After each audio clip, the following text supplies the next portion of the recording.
Hello friends, welcome to বর্ণালী রান্নাঘর। আজকের পর্বে আমি চট জলদি প্রেসার কুকারে কিভাবে মুসুরির ডাল রান্না করতে হয় সেটাই বানিয়ে দেখাচ্ছি। আশা করছি নতুন রাঁধুনিদের রেসিপিটা কাজে লাগবে। চলুন তাহলে প্রেসার কুকারে ঝটপট মুসুর ডাল বানিয়ে ফেলি। মুসুর ডাল বানানোর জন্য আমি একটা ছোট প্রেসার কুকার নিয়েছি, কারণ আমি অল্প ডাল রান্না করছি। এখানে আমি 2.5 কাপ জল দিয়ে দিয়েছি, স্বাদ অনুযায়ী নুন দিয়ে দিলাম, আর অল্প একটুখানি হলুদ গুঁড়ো দিয়ে দিচ্ছি।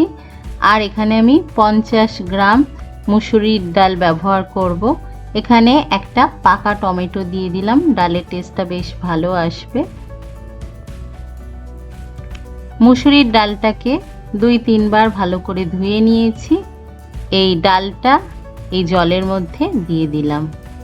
যে যেমন ডাল পছন্দ করবেন, পাতলা বা ঘন, সেই অনুযায়ী জলের পরিমাণটা দেবেন।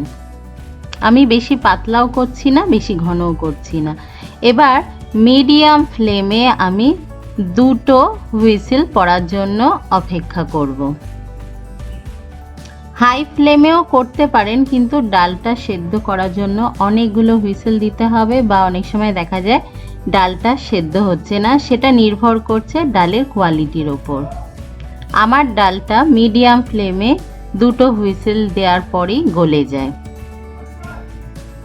2টো হুইসেল পড়ে গেছে। এবার আমি গ্যাসটাকে বন্ধ করে রেখে দিচ্ছি, আর ঢাকনাটাকে আমি এখন খুলবো না। কিছুক্ষণ পরে যখন নিজে থেকে স্টিম রিলিজ হয়ে যাবে, তারপরে ঢাকনাটা খুলবো। যতক্ষণ না ঢাকনা খুলছে এর আমি ফোড়নটা বানিয়ে নিচ্ছি। এখানে আমি 3 টেবিল স্পুন সর্ষের তেল দিয়েছি। সর্ষের তেলের মধ্যে একটা শুকনো লঙ্কাকে 2 টুকরো করে দিয়ে দিলাম। শুকনো লঙ্কাটাকে বেশ একটু ভাজা ভাজা করে নিতে হবে। এবার এর মধ্যে আমি একটা বড় সাইজের পেঁয়াজ কুচি দিয়ে দিচ্ছি, আর এই পেঁয়াজটাকে আমি বেশ লাল লাল করে ভেজে নেব। পেঁয়াজটা ভাজা হয়ে গেছে, ফ্লেমটাকে লো করে দিচ্ছি। এতক্ষণে আমার দেখুন প্রেসার কুকার থেকে হুইসেলটা নিজে থেকেই মানে স্টিমটা রিলিজ হয়ে গেছে। এবার এর মধ্যে আমি সেই ডালটাকে ঢেলে দিলাম। মিডিয়াম ফ্লেমে জাস্ট 2-3 মিনিটের জন্য একটু ফুটিয়ে নেব। এই সময় চেক করে নেবেন যে নুনের পরিমাণটা ঠিক আছে কিনা। আর আমি সামান্য 1 পিঞ্চ মতন একটুখানি চিনি অ্যাড করেছি, এটা অপশনাল। আর একটা কাঁচা লঙ্কা ছিঁড়ে দিয়ে দিলাম, 1 মুঠো ধনেপাতা কুচি দিয়ে খুব ভালো করে এটা ফুটিয়ে নিচ্ছি।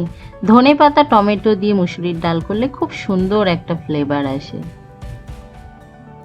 দেখুন ডালটাকে আমি ভালো করে ফুটিয়ে নিচ্ছি, আর মিডিয়াম ফ্লেমে আমি এটাকে সেদ্ধ করেছিলাম বলে দেখুন অনেকে ভাবেন যে প্রেসার কুকারে ডাল রান্না মানেই ফ্যানের মতো গলে যায়, তা কিন্তু না।